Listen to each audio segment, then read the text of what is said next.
What's up guys, welcome back to the channel where common sense goes out the window and rear tires live short but glorious lives. Today, we're talking about something orange, kinda loud, and only mildly concerned with the law. It's the 2025 KTM 390 SMC. That's right, it's a street bike. We're gonna ride it, we're gonna review it. Are you ready?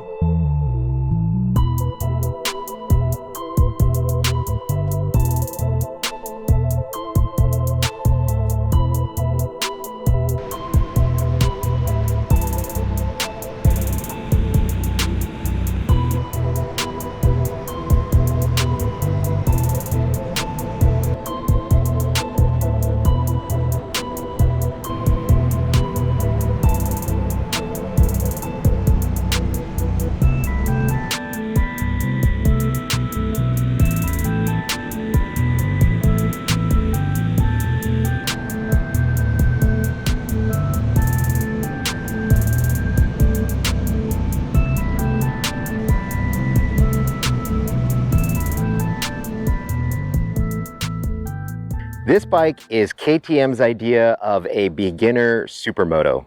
It's light, it's aggressive, and it practically dares you to misbehave. So buckle up or, zip up your jacket, because this review is about to get sideways.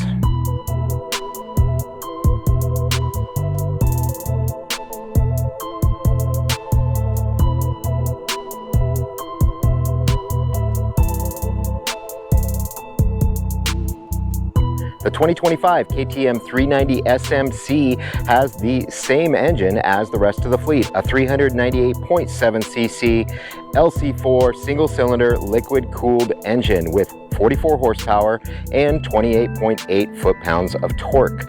Now, it also has that same 6-speed chain drive transmission.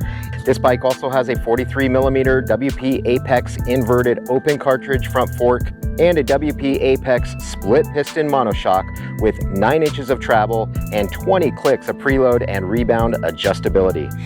You'll notice that the tires and wheels on this bad boy are spoked aluminum rims, 17 inches front and rear.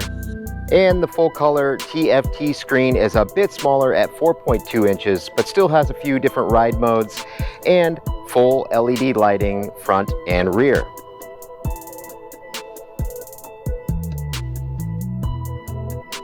And finally, the SMC has a wheelbase of 57.2 inches, a seat height of 33.9 inches, a 2.4 gallon fuel tank capacity, and a wet weight of 340 pounds. So I'm just going to talk briefly about my first impressions about the 390 SMC, because to be honest with you, I'm kind of excited to take this thing for a ride, so I'm going to get right to it. Last time we reviewed the 390 Adventure R, which is basically this guy's big brother, so to speak. And a lot of the features are the same in all of these 390 bikes. They have the same engine, the same horsepower, the same suspension, the same brakes. I mean, there's just so many things that are similar between these models, but what is different is the functionality of each bike. Each bike is kind of hand-tailored to what you want to do with it. And obviously, this bike's all about the street. And the Adventure R is all about taking off into the wild blue yonder and having an adventure both on-road and off-road. So obviously, you don't want to take this bike off-road. However, I don't think you'd want to with a bike like this. And a couple of things that I notice just right out of the gate at first blush on the bike is that obviously it's orange, right? They had a similar vibe in the design between the colorways and how they styled a lot of the fairings.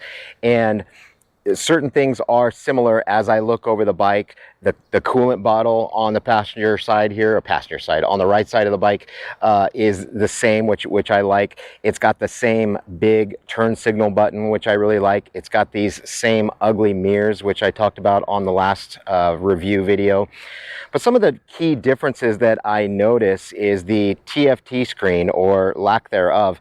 This is a very small screen on this, but You know, it's pretty functional, which is all you really need. You don't need some flashy TFT screen with a lot of modes and things like that on a bike like this, because this bike's just for scooting around town and having a good time on, taking the twisty roads.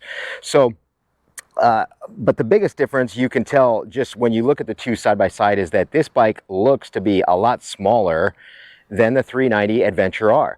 Now the seat height is only about an inch lower. However, it is definitely more street worthy. It sits lower to the ground, and I think that's because the tires and wheels are 17-inch wheels on this guy, front and rear, and obviously more of a street style of a setup. So I've also noticed that this bike carries the same kickstand as the ADV. They went with a whole new design on the kickstand, which I really like the design of this.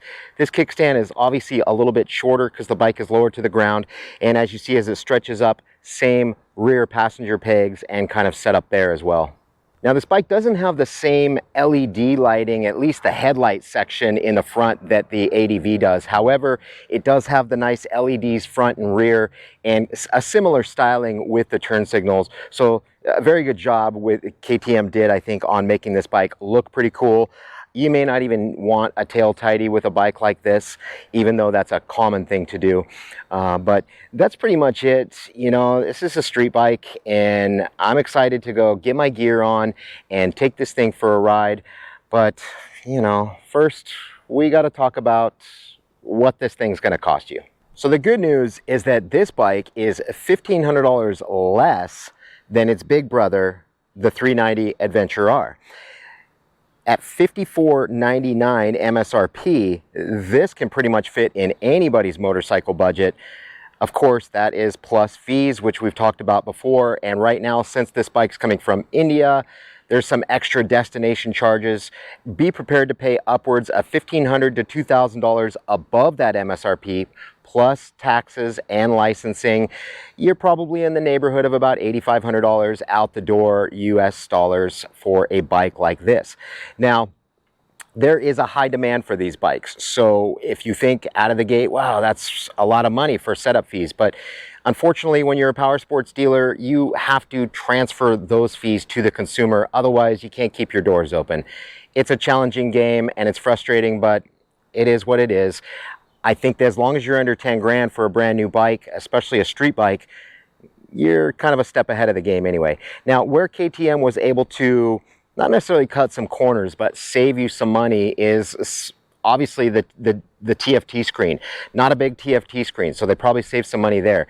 The headlight style is different than the ADV setup. No windscreen, no skid plate underneath here. So in a lot of ways, they were able to save you money and cut costs down by removing some of those things, which you actually don't need on a street bike. So in general, though, I think that this bike is extremely affordable on anybody's budget, and I'm excited to take this thing for a ride. So without further ado, I'm going to go get my gear on, and we're going to take this thing for a ride, see how it handles the highway, see how it handles the twisties, and I'll let you know my thoughts about it. All right, you guys, it is time to do this. All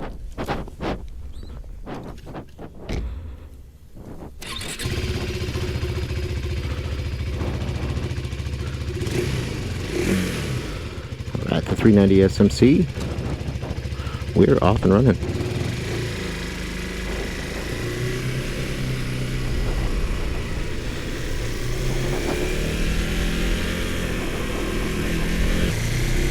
All right, here we go. All right, first impressions. Comfort, fairly comfortable seats on this guy. Not as comfortable as the 390 Adventure. However, I don't think you're really buying a bike like this for comfort. Now, I'm a little bit spoiled because obviously I've got the R6, got a 900 Tracer, so I'm used to the higher CC bikes. However, I'm gonna got this guy in sport mode, starting with a little bit of a highway ride, see how it handles getting it up to speed.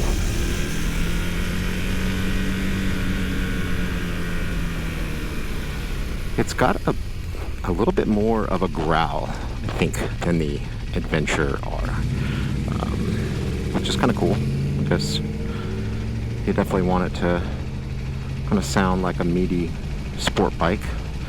I think they may have done something different with the exhaust on this guy for that, although don't quote me on that.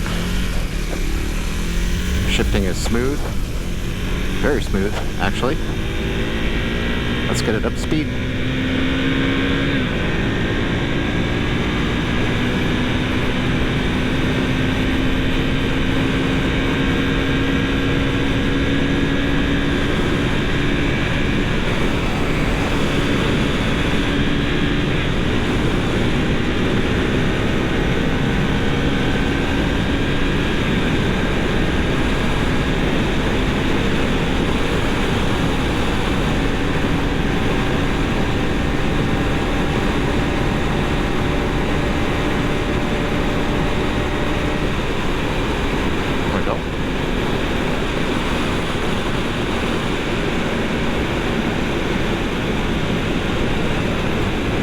Pretty good amount of power, actually.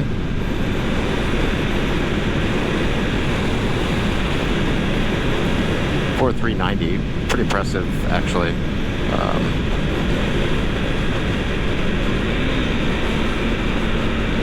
Same smooth downshifting as the Adventure R. Very smooth. Extremely smooth, which there's nothing worse to me than a motorcycle that has a hard downshift. Very comfortable coming down, and good brakes coming to a stop here. Definitely a lot lower to the ground. My feet touch pretty easily compared to the Adventure R, and kind of little get up and go there was pretty nice. All right, so here's where this bike is gonna shine on the pavement. Some twisty roads in sport mode.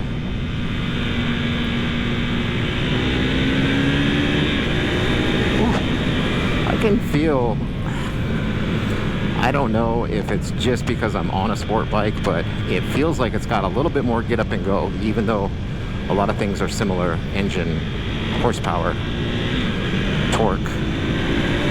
It just feels, maybe because the bike's more smaller, more nimble.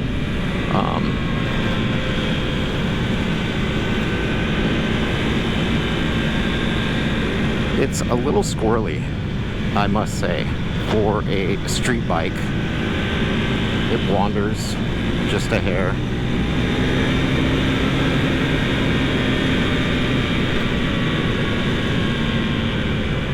Look out, quail. But dives into the corners really well. I like how the bike sits down, like this corner right here. The bike just sits down. I can feel the suspension kind of sitting down. And I've got this thing in fourth, and it's lugging pretty good.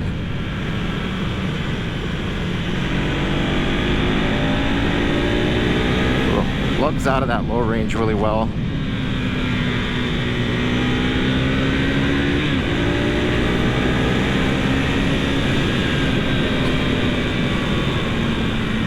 Very nice, very nice. Definitely handles the corners like a dream, as to be expected for these tires.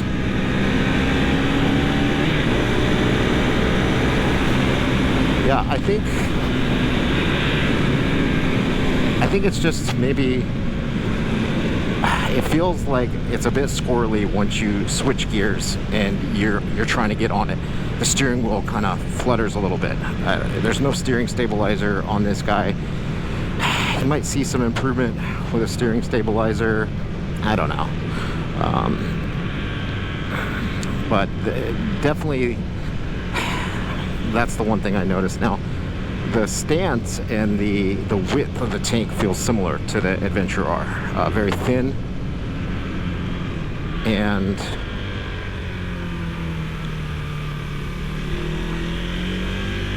maneuverable.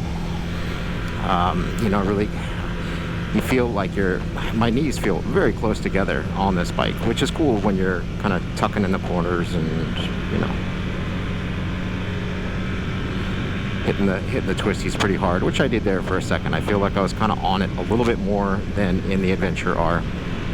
But yeah, I think that just, you know, first glance, the steering wheel is the handlebars are just a little wobbly. I think that could be something that they work on in the future generations of the bike. Stabilizing the steering just a hair. I felt like I couldn't go after it and shift gears into the corner because I kind of felt it with a little bit of the wobble. The TFT screen is simple. You can see it is colorful somewhat. It's just got one color.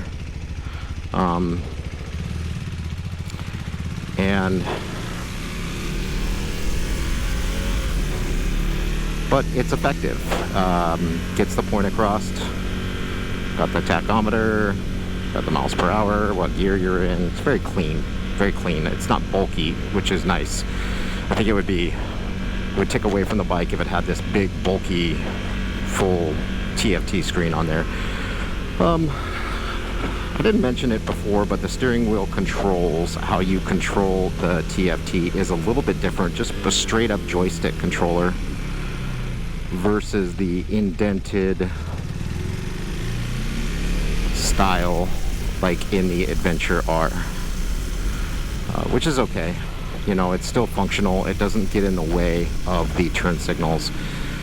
It's definitely far away from that, so you're not going to accidentally hit it, I don't think. But the horn is still in that precarious position where I think that if you were to turn left, you might accidentally on occasion hit the horn button, but it's not a big deal, honestly. In general, the bike is very cool. You know, I'm used to, when I ride the R6, I can't really ride the thing in the summertime because it gets so hot, but the bike is very cool. Just cruising through the streets here, not bad. And handles just like a sport bike. It handles exactly like I would hope that it would, with the exception of the steering, like we talked about.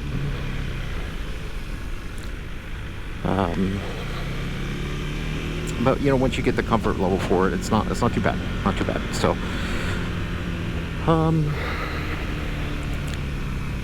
would I personally own a bike like this? I'm not sure that I could own a bike like this, but only because I'm spoiled. Just spoiled by more power.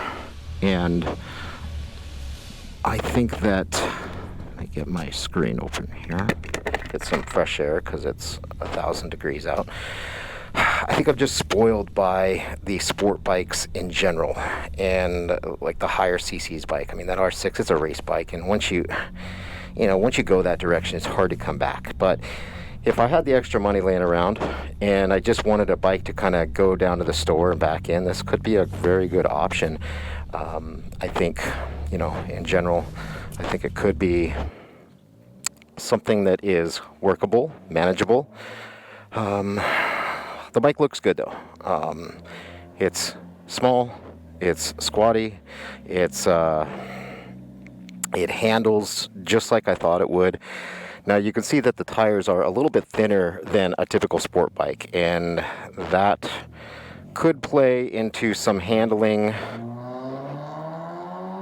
I'm glad that the bike doesn't sound like that, because that's awful. Well, it seems like there's a ton of cars around this valley that sound like that nowadays. However, I haven't rode this at night, but it looks like it's got a really nice LED setup here. All in all, I'm fairly impressed with the bike. I think that when you compare it with like a 390 Duke, I think it definitely beats the pants off of that bike. The look is better, it's slim, it's manageable, and yeah, I mean, I don't have many complaints about it. A few complaints I did that I would have: steering a little bit wobbly. It's very hard to get between first and second into neutral. Neutral's a little bit hard to find on this bike compared to the 390 Adventure for some reason. And then of course these ugly mirrors I'd probably want to get rid of in a hurry. Other than that, that's about it. That was a 390 SMC. We took it for a ride. We had some fun, and now it's time for a quick outro, and then I'm out of here.